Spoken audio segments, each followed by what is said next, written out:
అందరికీ నమస్తే అండి. నేను doctor Mounika, consultant fertility expert 39 hospital, Dilsukh Nagar, Hyderabad. ఇప్పుడు నేను మాట్లాడేది ఏంటి అంటే ఎక్కువగా ఇప్పుడు IVF pregnancy, test tube baby పద్ధతి వీటన్నిటి గురించి కూడా చాలా మందికి తెలుస్తూ ఉందండి. కానీ అందరికీ డౌట్ ఏంటి అంటే మేము ఫర్టిలిటీ సెంటర్స్ వెళ్ళిన వెంటనే అందరూ ఐవీఎఫ్ చెప్తారా? అందరికీ ఐవీఎఫ్ అవసరమా? ఇప్పుడు మనందరం ఎలా అంటే అండి, మనుషులము మనకు ఒక్కొక్కరు అందరూ ఒకటేలాగా ఉండరు. ఇప్పుడు ఒక కపుల్ కి ప్రాబ్లం వేరుగా ఉంటుంది, వేరే కపుల్ కి వేరే ప్రాబ్లం ఉండొచ్చు. సో దీన్ని బట్టి వాళ్ళకి ఎటువంటి ట్రీట్మెంట్ అవసరము, పాస్ట్ లో ఆల్రెడీ ఏమేమి ట్రీట్మెంట్స్ జరిగాయి అన్న దాన్ని బట్టి మేము ట్రీట్మెంట్ అడ్వైస్ చేస్తూ ఉంటాం. అబ్సల్యూట్ ఇండికేషన్స్ అని కొన్ని ఉంటాయి, అంటే ఖచ్చితంగా వాళ్ళకి ఐవీఎఫ్ ట్రీట్మెంటే ఆప్షన్, వేరే చిన్న పద్ధతులు వాళ్ళకి కుదరకపోవచ్చు అన్న సిచ్యువేషన్స్, ఇండికేషన్స్ ఏంటివి? ఒక ఇండికేషన్ వచ్చేసి భర్త సైడ్ నుంచి వీర్య కణాల పరీక్ష చేసినప్పుడు శాంపుల్లో కణాల సంఖ్య 10 మిలియన్ పర్ మిల్లీలీటర్ కంటే తక్కువ ఉండడం, కదలిక కూడా 20% కంటే తక్కువ ఉండడం. సో ఇటువంటి డ్రాస్టిక్ గా ప్రాబ్లమ్స్ ఉన్నాయి వీర్య కణాల పరీక్షలో. లేదా కొంతమందిలో కౌంట్ 0 కూడా ఉండొచ్చండి, దాన్ని అజోస్పర్మియా అంటారు. సో ఇటువంటి సందర్భంలో వాళ్ళకు ఐవీఎఫ్ ఆప్షన్ అవ్వచ్చు ట్రీట్మెంట్ కి. సెకండ్ వచ్చేసి లేడీకి స్కాన్ లో మేము చూసినప్పుడు గర్భసంచి, అండాశయాలు కనపడతాయి తప్ప ట్యూబులు కనపడవు. దానికి సపరేట్ గా టెస్ట్ చేస్తాం, ట్యూబ్ ఓపెన్ ఉందా లేదా చూడటానికి.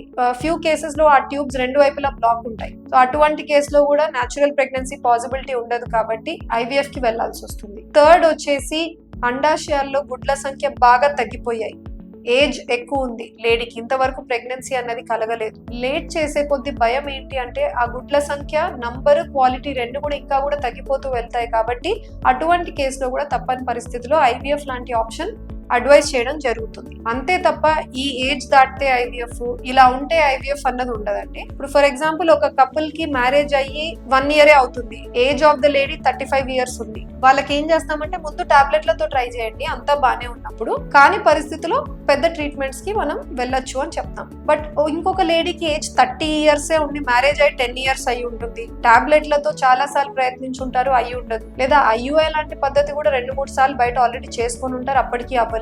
అటువంటి కేసెస్ లో మేము డైరెక్ట్ గా ఐవీఎఫ్ చెప్పడం జరుగుతుంది. అందుకని సబ్జెక్టివ్ డెసిషన్స్, అంటే మీ ట్రీట్మెంట్ ప్లాన్ ఏది మీకు సూటబుల్ ఉంటుంది మీ కేసు అన్నది మాత్రమే చూసి ఐవీఎఫ్ ట్రీట్మెంట్ అడ్వైస్ చేస్తూ ఉంటాం. ఈ టెస్ట్ ట్యూబ్ బేబీ పద్ధతిలో మనం ఏం చేస్తామంటే, నెలలో ఉన్నప్పుడు పీరియడ్ 2వ రోజు 3వ రోజు వైఫ్ ని రమ్మని స్కాన్ చేసుకుని రెండు వైపులా అండాశయాల్లో గుడ్ల సంఖ్య, సైజులు అవి చూసుకున్నాక తనకు ట్రీట్మెంట్ మొదలవుతుంది. రోజు తనకు పొట్టకేసే చిన్న సూది ఇంజెక్షన్స్ ఉంటాయండి. ఈ ఇంజెక్షన్స్ ఎందుకు ఇస్తున్నాము అంటే, నార్మల్ సిచ్యువేషన్ లో ప్రతి నెలలో ఒక ఎగ్గే పెరుగుతుంది లేడీకి, కానీ ఐవీఎఫ్ లో అలా కాకుండా ఎక్కువ గుడ్లు పెరిగేలాగా మేము డ్రగ్స్ ఇస్తాం. సో అవి ఇంజెక్షన్స్ పొట్టకు వేస్తూ డైలీ అప్పుడప్పుడు స్కాన్స్ చేసుకుంటూ మానిటర్ చేసుకుని ఎక్కువ సంఖ్యలో గుడ్లు పెరిగి సైజు 16-17 మిల్లీమీటర్ల కంటే ఎక్కువ వెళ్ళినప్పుడు తనకు మత్తు ఇచ్చి కింద దారి ద్వారా గుడ్లను బయటికి తీయడం జరుగుతుంది. ఆ తీసిన గుడ్లల్లో భర్త శాంపుల్ నుంచి బెస్ట్ కదిలే కణాలను పిక్ చేసుకొని గుడ్ల లోపల ఇంజెక్ట్ చేసి ఇన్క్యుబేటర్ అన్న ఒక ఎక్విప్మెంట్ లోపల పెట్టేస్తాం. పెట్టి 5 రోజుల తర్వాత దాన్ని ఓపెన్ చేస్తాం. ఓపెన్ చేసి చూడంగా మనకు ఒక 5వ రోజు పిండం, బ్లాస్టోసిస్ట్ అంటాం, అది తయారై ఉండాలి. అలా తయారైన పిండంని అదే నెలలో లేదా కొన్ని కేసుల్లో ఆ వేరే నెలలో తనకు గర్భసంచి పొర టాబ్లెట్లతో తయారు చేసి బెస్ట్ టైం ఉన్నప్పుడు ఆ పిండంని తన గర్భసంచిలో ట్రాన్స్ఫర్ చేస్తాం. పెట్టిన 15 రోజుల తర్వాత రక్త పరీక్షలో మనకు ఆ పెట్టిన పిండం అతుక్కుందా లేదా అన్నది మనకు బయటపడుతుందండి. సో దీన్ని ఐవీఎఫ్ ట్రీట్మెంట్ అని అంటారు.